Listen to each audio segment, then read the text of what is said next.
Magandang gabi po sa inyong lahat. Ako po si Babes Cantillo Rafule. Ako po ang inyong host for tonight. Ako po ay taga Puerto Princesa. Ako po ay nag-aral sa Puerto Princesa at medyo mahabang panahon ang aking naging pamumuhay sa Puerto Princesa, and every now and then I visit Puerto Princesa dahil po ang lahat ng aking mga kapatid ay nasa Palawan. So ang pagmamahal sa Puerto Princesa ng isang Babes Cantillo Rafule ay hindi din matatawaran. I was given the opportunity po na mag-share ng konti para sa ating ECQ. Kasi sabi nga natin, every day, dapat meron tayong magandang sharing. So nagpapasalamat ako sa BPP at binigyan ako ng opportunity.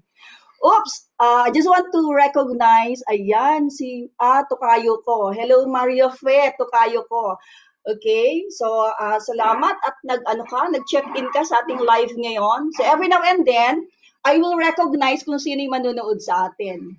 Pero definitely, there will be a very good sharing ngayon because we will focus on productivity. Diba? Ang haba-haba po kasi ng ECQ natin. So, I really would like lang to share something sabihin natin medyo forte ko because I've been an HR manager for about 28 years. So, in terms of productivity, yan laging pinag-uusapan. So, a little on productivity and a tidbits on how to spend a quality ECQ and mga konting reminders lang na I believe medyo mapapakinabangan ng konti. Pero before I start, as usual, di ba, I won't skip yung standard natin sa Batang Puerto Princesa. Lagi ang sinasabi natin, from the very start up to end, we need to recognize kung sino ang ating mga real heroes ngayong panahon na to. Dahil itong panahong to, ito ang mga grupo na talagang pwede nating sandigan. Sila yung mga, sasabihin nating mga sobrang ine-expose natin, napipilitang i-expose ang mga sarili nila para sa ating kapakanan. Okay, so gusto kong recognize ng todo-todo. Number 1, actually meron akong notes. Ayan. Number 1, I really would like to recognize ang mga taga-barangay. Ayan, ang mga taga-barangay na binabas ng mga karamihan. Pero hindi ba natin alam na sobra silang exposed? Ang mga barangay chairman, ang mga kagawad, ang mga social workers natin sa mga barangay, 'di ba? Iniisa-isa nila ang mga bahay-bahay para maghatid ng mga food packs sa atin. Okay? So there's a lot of barangay officials, mga volunteers na medyo nakakaranas na rin ngayon nagbibigay ng todo-todong sakripisyo, and at the same time the risk of exposing themselves.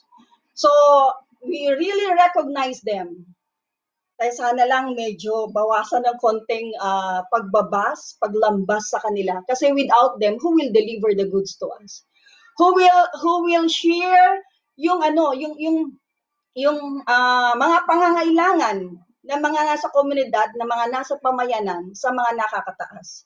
Definitely, it's the lowest unit ng ating pamayanan. That's the barangay officials. We salute you, mga kagalang-galang natin, mga kagawad, volunteers, especially ang barangay captain. Second, ang ating mga local government officials, 'di ba? Ating mga mayor, ating mga konsehal, ang ating mga volunteers sa local government. Ang mga nasa NDR, what do we call that? Yung disaster group. Sobrang ang sakripisyo nila. We also heard there's a lot of LGUs that were exposed sa COVID. Ang dami na ring naging na-infect, 'di ba? Ang daming naging PUI, PUM, and ang worst, naging positive pa. A little appreciation of what they did and what they're doing that will really motivate and inspire them to move more. You just imagine, nag-positive, nag-quarantine, gumaling. bumalik ulit sa katungkulan para gampanan ang kanilang gampanan ang kanilang mga katungkulan para sa ECQ. So, ito yung mga dapat nating bigyan naman ng appreciation. Next, ang ating mga PNP, o di ba? Ang dami ng medyo nag-sacrifice din ng mga PNP, di ba? Wearing very tight clothes, di ba? Nasa initan, nakabota, naka-long sleeve sila, naka-uniform sila, di ba? Without that much of the protective gears, kita natin sobrang sakripisyo din nila. Saludo po kami sa inyo. Okay, next, ang mga taga-retail. We want to recognize baggers, cashiers, mga merchandisers also. Sino pa? Ang mga opisyalis, mga supermarket managers, supermarket officers, ang mga nagde-deliver sa kanila, 'di ba? Wala tayong kakainin. Wala tayong ihahain o magagamit without these retailers. So they also deserve a salute to us. They also deserve that so much appreciation from us. Kasi imaginein mo tayo nasa bahay pero sila napakaraming taong nakakasalamuha. So the exposure is so much. So we just hope yung mga retail heroes natin, isama din natin sa mga dasal natin. Again, saludo po kami sa inyo. Next, mga garbage collectors, 'di ba? Hindi masyadong napapansin kasi nasa laylayan ng lipunan. But instead of keeping themselves sa loob, nasa labas sila at nangongolekta ng ating mga basura. Anong pwede nating tulong sa kanila? Ayusin natin ang mga garbages, di ba? Para ma-lessen yung effort na binibigay nila sa atin. Oops, thank you for watching, Miss Connie, Sir Brian, my Sisi Reggie. Okay, salamat sa panonood. Ayan. Next is our media, di ba? Napakarami nating mga reporters, mga media personnel na umiikot sa kung saan-saan para may hatid sa atin ang mga balita tungkol sa ECQ, tungkol sa nangyayari sa COVID. So again, we will give them we need to give them proper appreciation and proper recognition. Dahil sila po ay tinuturing din natin mga frontliners. Okay. Ano ang pinaka-highlight na dapat natin i-recognize lagi na talagang, sabi nga natin, isang paa nila nasa bingit ng, di ba, delikaduhan. Why? Dahil sila mismo ang nakaharap sa sakit na hindi natin nakikita. These are the nurses, the medtechs, all helpers within the organization, ng medical organization. Ang mga doctors natin.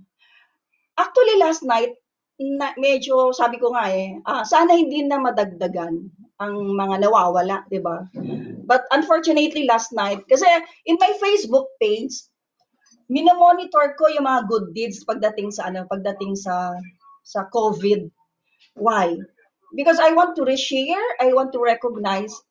Dahil ako'y nasa bahay lang, hindi ako katulad nila na po pwedeng lumabas at magbigay ng serbisyo. But in my own little way, I'm doing a little appreciation by reposting, resharing, anything that's good. Good act or good deeds. Diba? Ang lagi kong dasal every night, sana wala akong ipopost na COVID warrior, tapos fallen warrior. But unfortunately, medyo marami-rami. Meron ngayon pa dalawa, pa isa-isa. Praying na sana ay hindi na madagdagan. Okay? So from the top level, ang kanilang mga executives sa mga medical group, ang mga health workers natin, lahat ng ating mga frontliners, maraming salamat po sa inyo. Sana po huwag kayong magsawa na pagsilbihan ang ating mga kababayan, kami, dahil sa inyo kami nakasandal. Ang dudulo ko po na i-appreciate ay ang ating nasa top level ng pamahalaan. Medyo teary-eyed ako kahapon with the speech of President Duterte because you really can feel na medyo nahihirapan sila. updating lagi ng mga ng mga secretaries natin na parang ang nai-imagine ko, are they sleeping? Are they resting? 'Di ba? So ang hinihingi natin ngayon, let's include them in our prayers. The senators, the governors, the mayors, mga secretaries, undersecretaries, yung mga nagmama ng RITM, yung mga nag-aayos ngayon ng mga quarantine facilities natin, sana ay isama natin sa ating mga dasal. Okay? So that's how we appreciate with BBP ang ating mga frontliners. Sana makarating sa kanila na talaga namang ang taga-BBP ay sobrang ina-appreciate ang kanilang ginagawa. So that's the first part of our sharing for today. Kasi sabi ko nga hindi natin palalagpasin ang appreciation post natin. Next. Okay. So napahaba, 'di ba? Medyo napahaba ang ECQ. So noon sabi natin it's only 1 month. Now, it was already approved by the president. It will be extended until end of the month.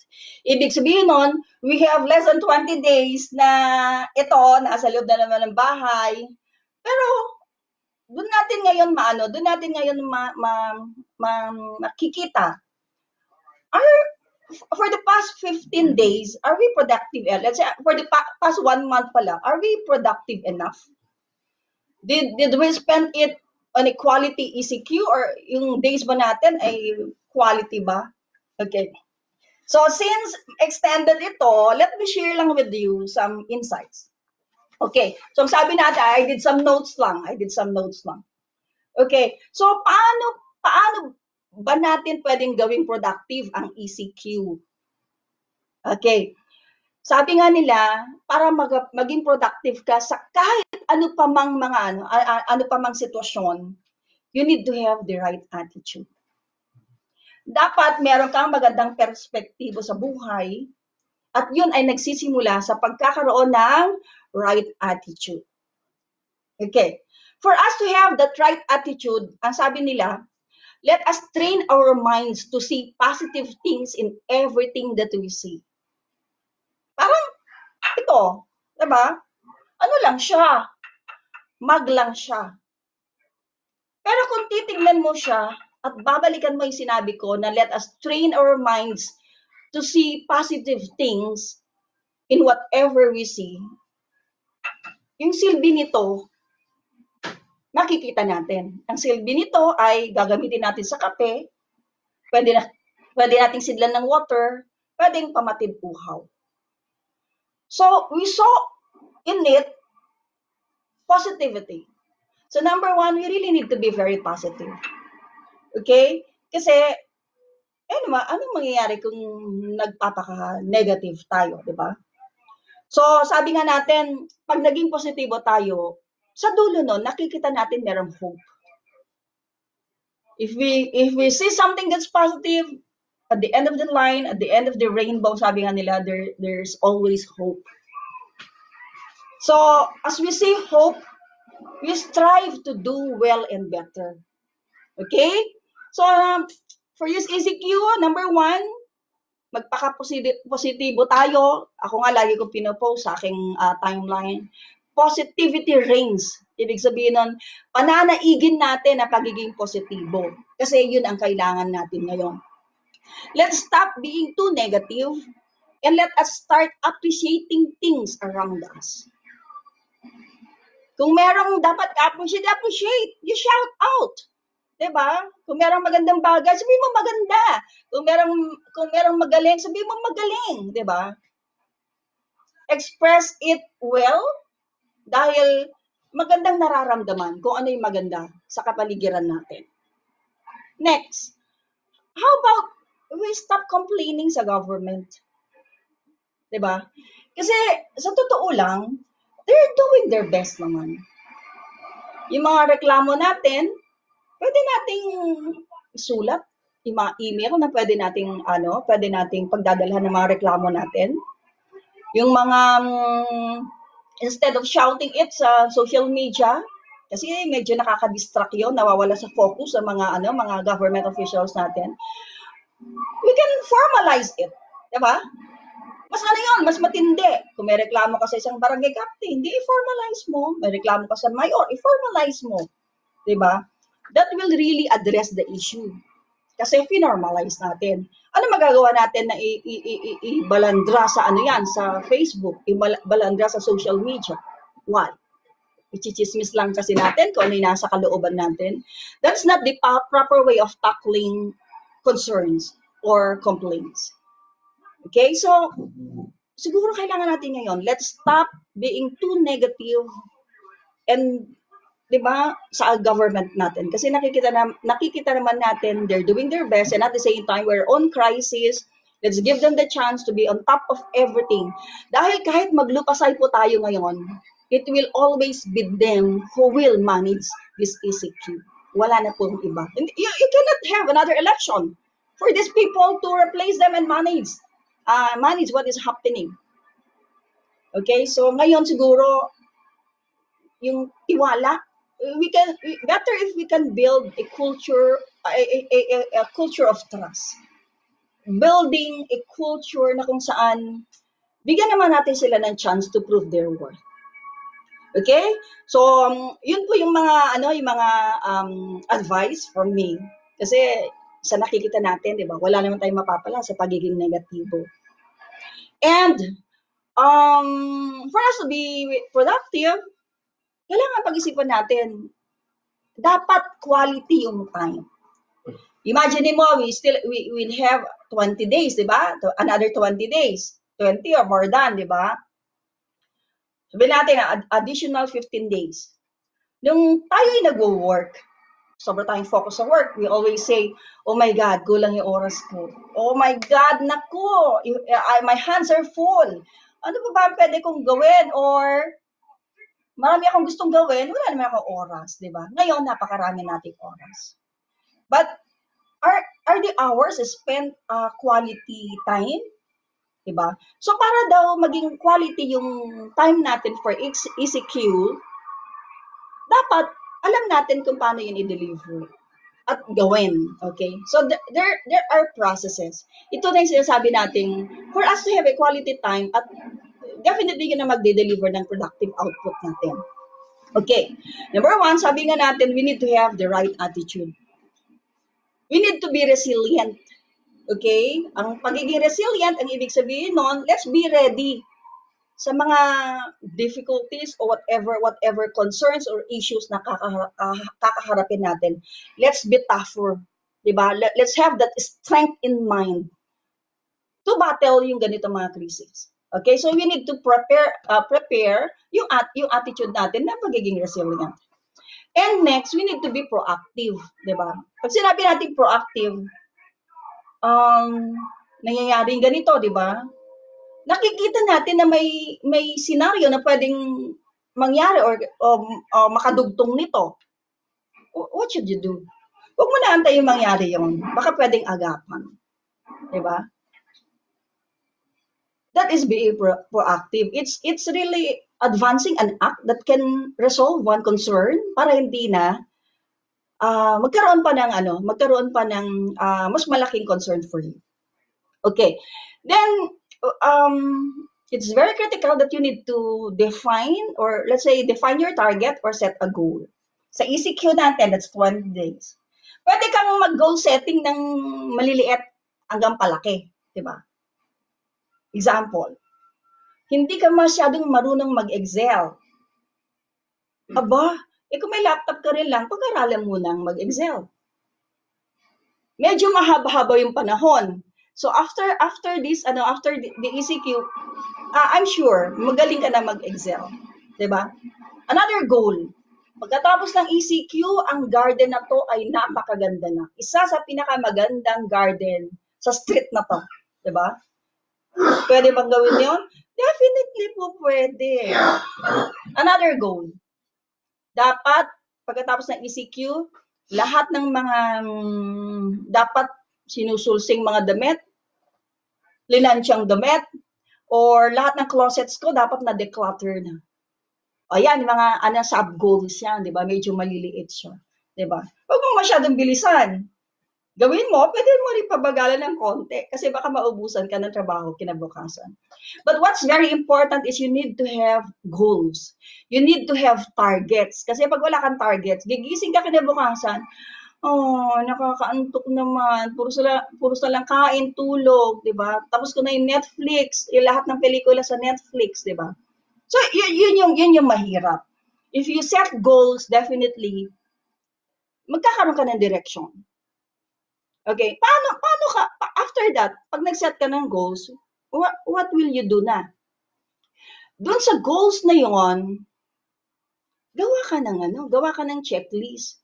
If your goal is, for example, you enroll online now, di ba? So, sa checklist mo, mag-enroll ka, mag-register ka, di ba? Goal mo ay pagandahin ang iyong garden. So, ilagay mo sa checklist mo yung mga kailangan for the garden. Pwede mong hati-hatiin na ibang araw, yung ibang goals mo, it can be personal, it can be professional. So, you can scatter it. Ang importante, na-define yung goal na gusto mo ma-achieve after ng ECQ. Are you productive? Yes. Kasi meron kang naging quality output. Example dito, di ba? Yung hindi, noon pa man, na walang ECQ, lagi mo sinasabi, gusto kong mag-aral, mag-bake. There's a lot of tools online. You can learn baking. Laging sinasabi sa'yo, hindi ka magaling magluto.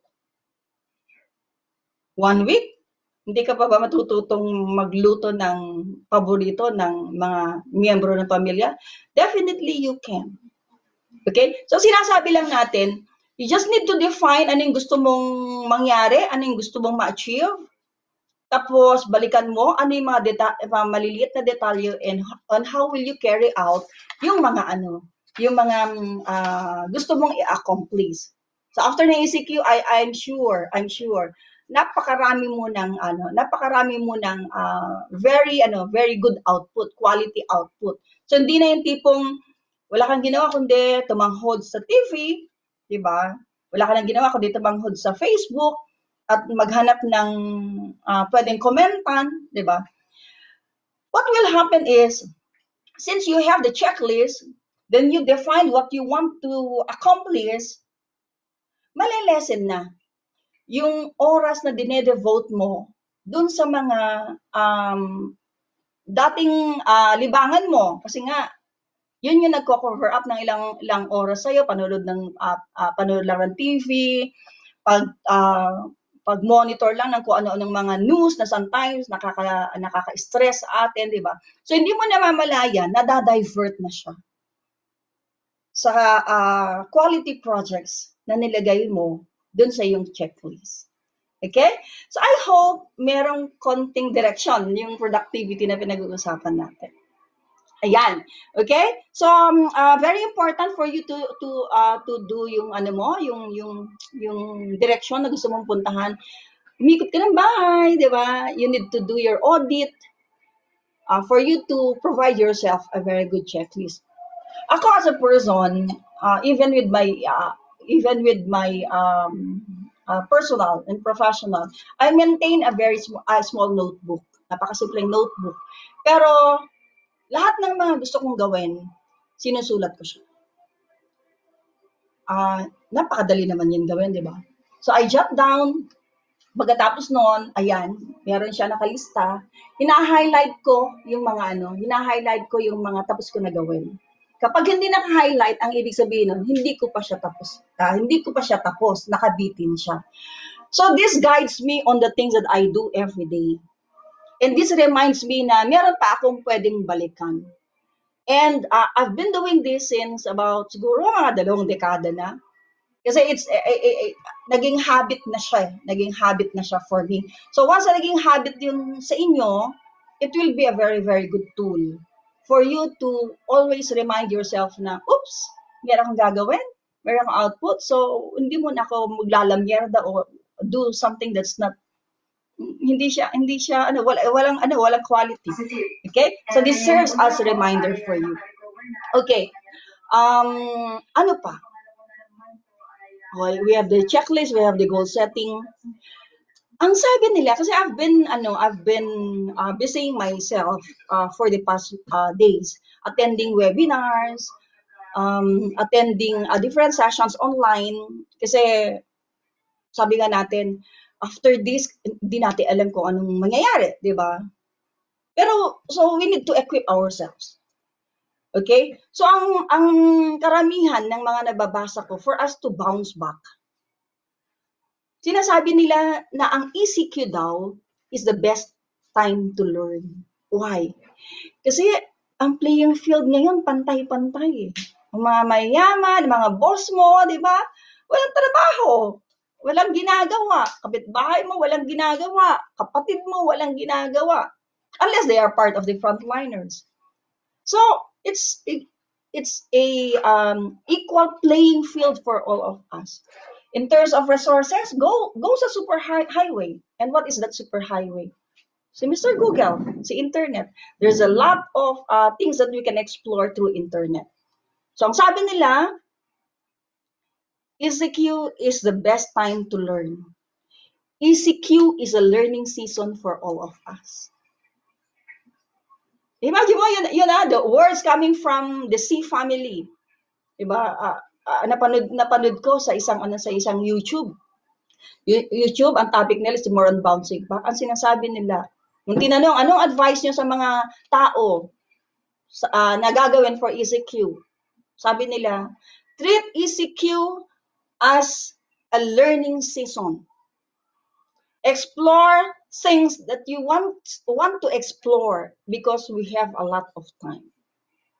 Number one, you develop existing skills. So if you have skill within na hindi ka pa believe na magaling ka, you all have the time now to develop. Diba? Hindi okay ang grammar mo. Diba?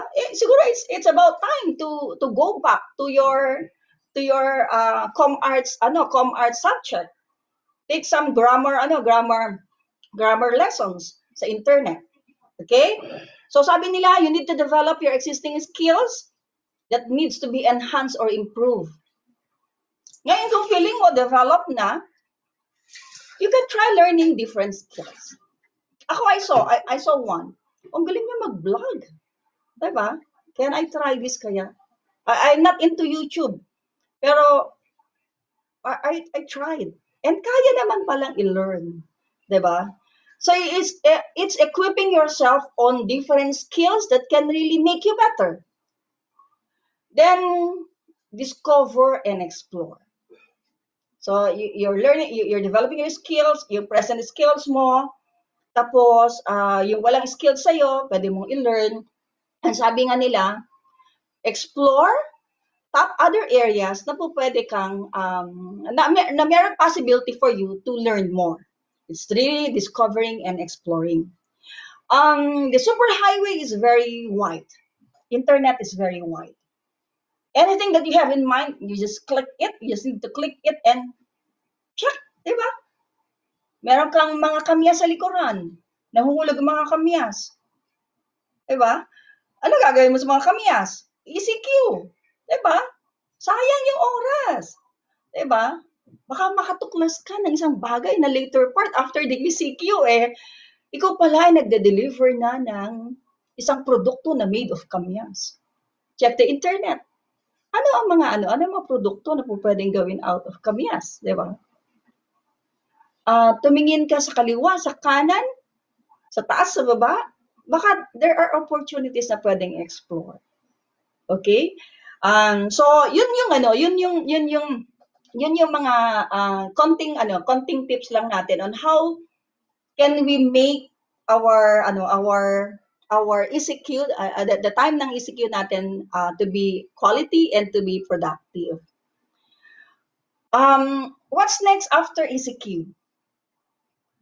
A lot of articles on bouncing back says that pagdating after ECQ, norms will be different. Ano ibig sabihin? Norms will be different. When you say norm, it's standard, di ba? Bakit siya magiging iba? Sabi nga nila, because of what happened sa atin, there's a lot of opportunities na discover ng iba. So, pwedeng ipagpatuloy nila. Will they go on yung original phase? Baka hindi. If you really want to develop more and more, they will run fast and maiiwanan ka. So, ulitin ko, ang sinasabi nila, after the ECQ, norms will never be the same again. Ano yung basic norms na ma-expect natin after ECQ? Consistency of using mask. So akala natin siguro itong mga panahon na to, tapos na yung pagsuot ng mask. Definitely no. So there will be consistency on the usage of mask. Next, yung pag-observe ng social distancing, definitely it won't stop after ECQ. Definitely continuing siya. Especially that we haven't yet discovered kung ano yung gamot talaga for the COVID-19. Next ng magiging different norm will be, we will observe always the proper hygiene. So itong tatlong bagay na sinasabi natin sinasabi lagi sa atin ng gobyerno, ng mga health experts, pagsuot ng mask, maintain social or physical distancing, at saka pag-observe ng proper hygiene, definitely it will be a continuing to do for us. And that changes the norm. That changes the standard that we're doing. Why? Kasi, sabi nga nila, medyo matagal pa ang battle na to. Okay? And one more. Online or the internet itself will be the mainstream. So, ano ibig sabihin nun? Yun ang future. Yun ang nakikita nila. For us to bounce back, maximization of online, maximization of the internet will be definitely the name of the game. So, anong preparation? Diba?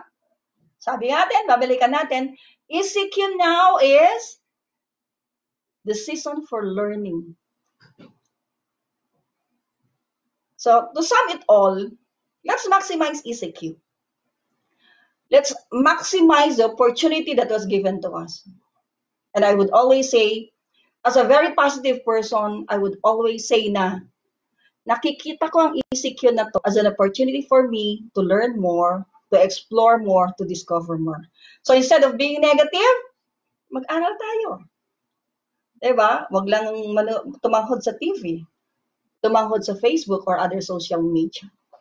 Okay, so I just hope I was able to share with you a 30-minute of interest. Okay, something that really interests you, or something that really that can at least guide you on how would you develop a very good extension of ECQ. Why? Kasi meron tayong bukas na haharapin, at ang bukas na haharapin natin ay ang preparation noon ay hindi po mamaya, kundi ngayon na. 15 days is so long. Let's maximize every opportunity to learn, to equip ourselves of different skills, to equip ourselves of the different competencies na wala tayo, or i-enhance pa natin yung mga competencies natin. And definitely, after ECQ, you will be a better Batang Puerto Princesa. Again, maraming salamat po sa inyong pagtunghay sa aking pag-host. And I'm very happy that I was able to come in front of you and share something para sa isang maayos, quality at productive ECQ.